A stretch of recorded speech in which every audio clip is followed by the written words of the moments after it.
One person is going to be brand. One person is going to be audience. Decide between yourselves. Who's going to be brand, who's going to be audience? All those who are brand, put up your hands. All those who are audience, put up your hands. Good. We are going to have a competition. Are you ready to play? Yes. Is it game on? Yes. Good. Turn to your partner and give them your game on face. Practice round. Practice round. Brand. Good. By the way, please do not break any fingers. So everyone got this? Yeah? Now, this is going to be the rule. If you lose, you have to turn to your partner and go, I am not worthy. Game on. So give them your game on face. Are we ready? Now, best of 3 rounds. Round number 1. Don't start. Round number 1. Audience.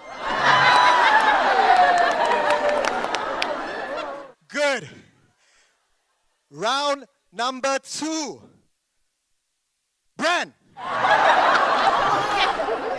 And finally, the final round.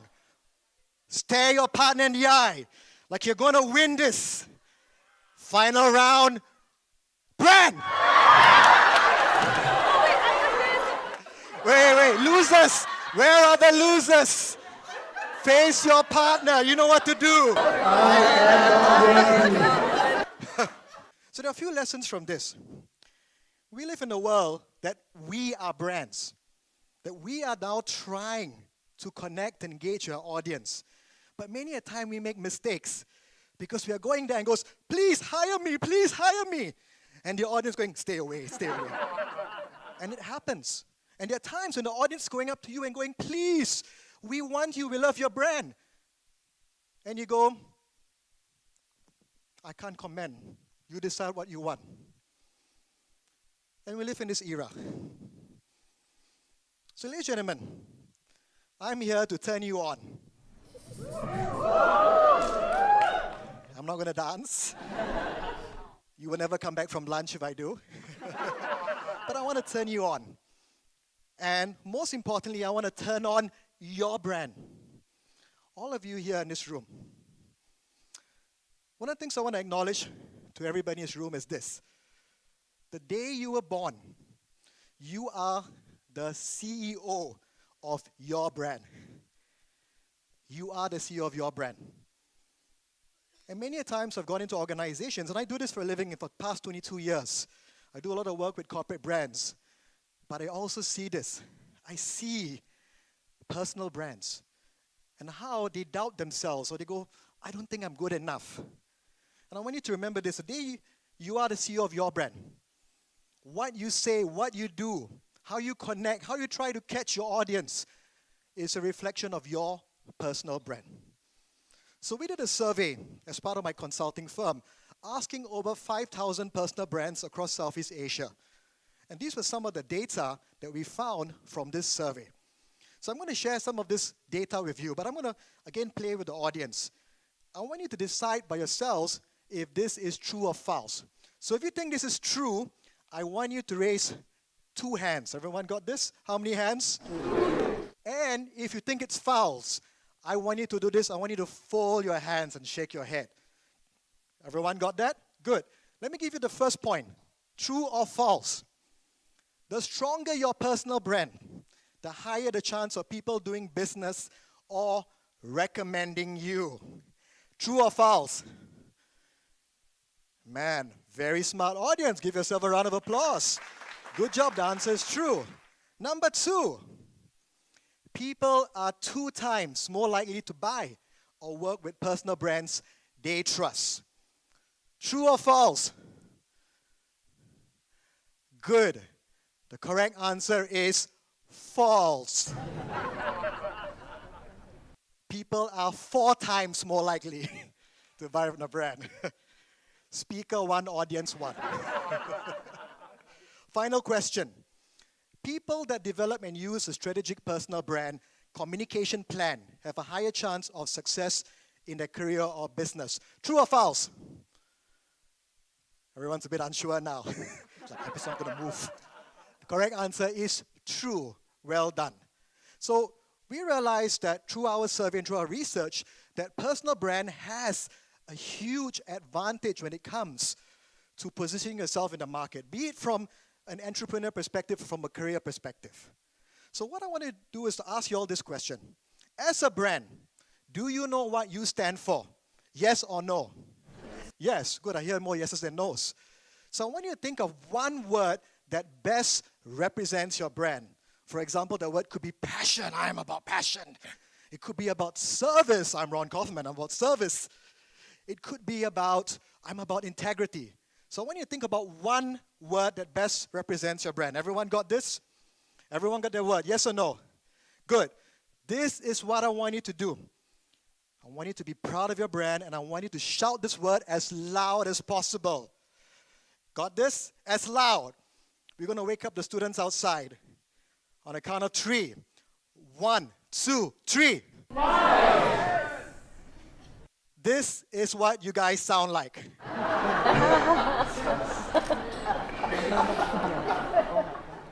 That is the reality of brands, ladies and gentlemen.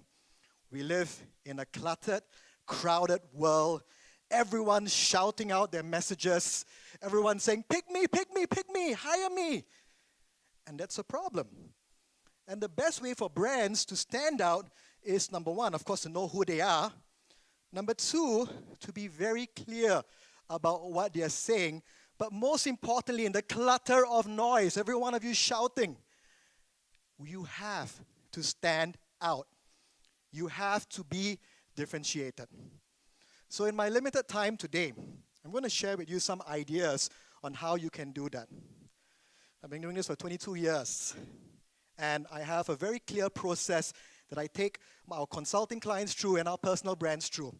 There are 5 steps to our approach. And I'm going to take you through these 5 steps. But I'm going to give you a quick idea of the framework. The first part of the framework is the first D, discover. In this part of the framework, I talk about how you can discover your brand through research.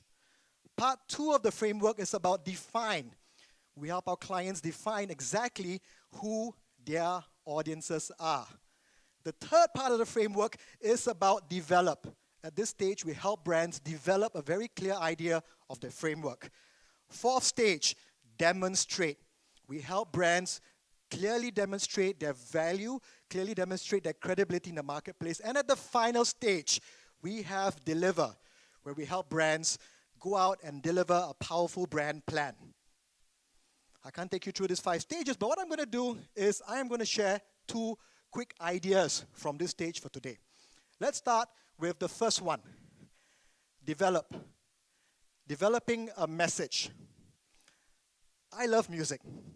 I absolutely love music. I wanted to sing until my mom threatened to throw me out from the home. So my bad voice. I wanted to play the guitar, but I was tone deaf. The only thing I could do was to DJ. And so while I was doing my bachelor's and doing my master's, I also used to DJ part-time. When I started my career as a brand consultant, I used to work Monday and Friday as a brand consultant, but on the weekends, sir, I became Brown Sugar. That was my DJ name, by the way. The DJ Brown Sugar on the weekends, hard-working, dedicated brand guy on the weekdays. And I went out there and I loved what I did. I loved branding to my core, but I also loved being DJ Brown Sugar. Until one day, a lady came up to me and said this to me after a DJing gig. She said, young man, I was young then. Thank you very much, thank you. So she said, young man, why are you wasting your life as a DJ? Why don't you go and study? Do something with your life. Maybe get yourself a diploma so you can be something and work. Don't waste your time as a DJ. I'm like, excuse me, ma'am. I've got a master's. I work as a consultant in a top firm. What do you mean? And she apologized and she moved off. But I learned something that day. It's this thing called clarity of your brand. And so I decided to drop brown sugar. Now, on the weekends, at home now, I still DJ in the privacy of my bedroom. My audience is my wife sitting in the back of the room.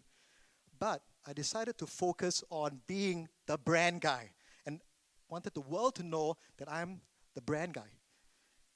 And when I did that, things started to change with focus.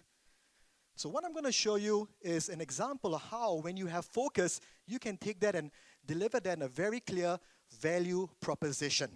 Now, I don't have time to go through this with you, but this is an example of our value proposition template. Good, thank you. In this template, you have a few things. The template has the audience that you select. It has a hook to pull them in. It states you is better than who, a clear indication of the benefit, the results of the benefits, and a call to action. How can you use this template? Once I create this template, I use it at my different touch points of my brand. I use it when I go to networking. I use it at my social channels. I use it on my brochure. I could even use it on my resume. This is an example of what I did for myself, just to give you an idea. Now, I'm not going to spend too much time on this, and I'm happy to talk to any of you during lunch on getting clarity on developing a value proposition, but it is a very powerful tool to get clarity around your brand and being able to use this to go out and impact your different touch points. I want to share then now the second principle. Second principle is called create credibility. There are many factors or many tools that you can use to creating credibility. This is our proprietary tool called the credibility wheel. And in this, you have many tools that we use to help our clients gain credibility in the market.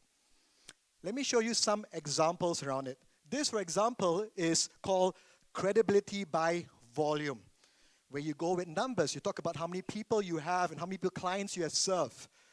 I have a client that does a really good job at doing this. If you go to her office, in her conference room, she has 500 plus pictures of every client she has served over the past 10 years in this conference room lined up. And it's a powerful, credible tool to show her other clients that she can be trusted.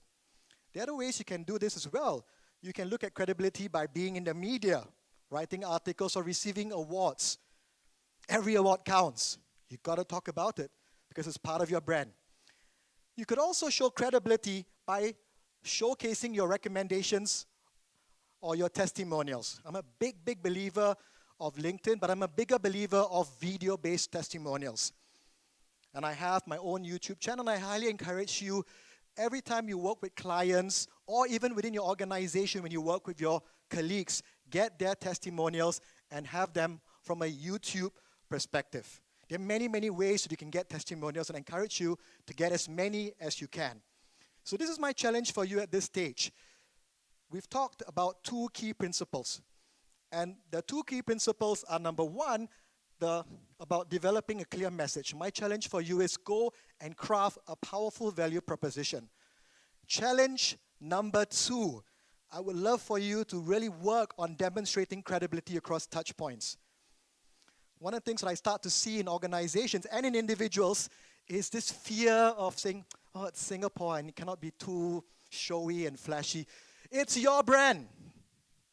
It's your brand. You need to ensure that you are proud to tell the world that you love your brand. That you're proud to tell the world about your achievements. Because if you don't do it, who's going to do so for you? You own your brand. So as I come to the close of my speech, I want to share a story about something that happened to me in my younger days.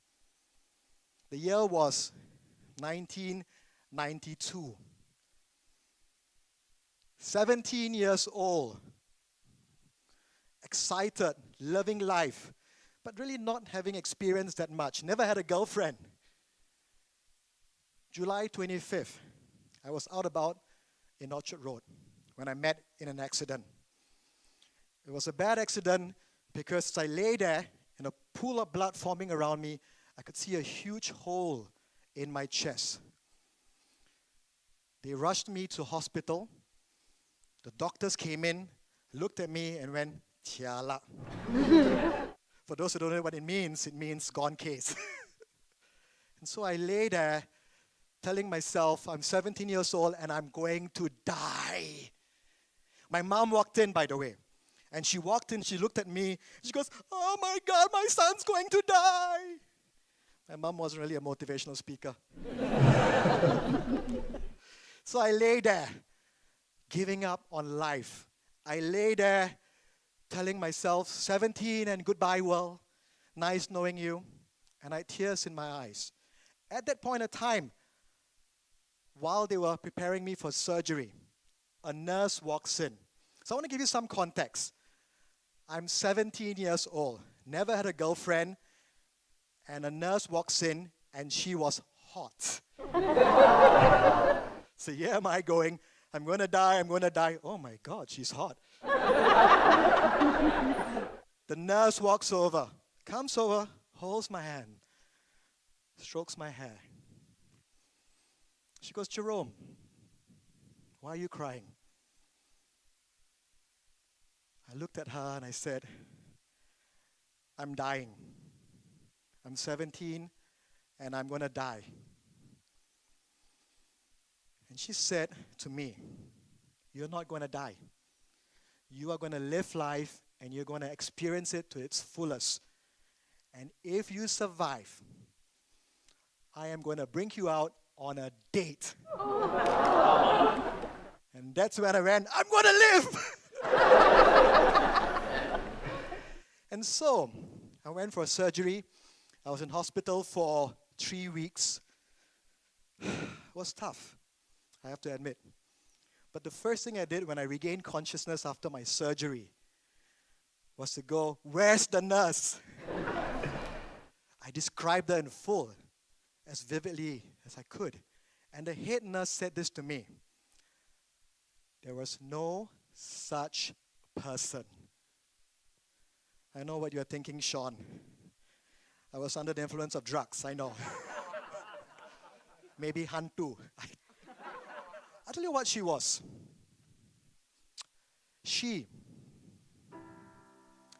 This nurse was my angel. She was my angel because she saved my life. Now, some of you may not believe in angels. And the reality of this could have been that it was a nurse off duty, happened to walk by and saw a 17-year-old Indian boy crying. She walks in and she gives this young boy love, care, compassion, warmth, because that is a reflection of her brand and what she stands for. So this nurse came in and she shined that light to me and gave me that will to live. Question I have for all of you is this: what are you doing to turn on your brand? What are you doing to shine your brand in the marketplace? Because we all have different paths, we all have different occupations.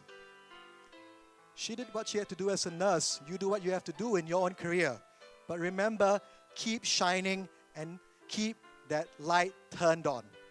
My name is Jerome Joseph, and I thank you for your time today.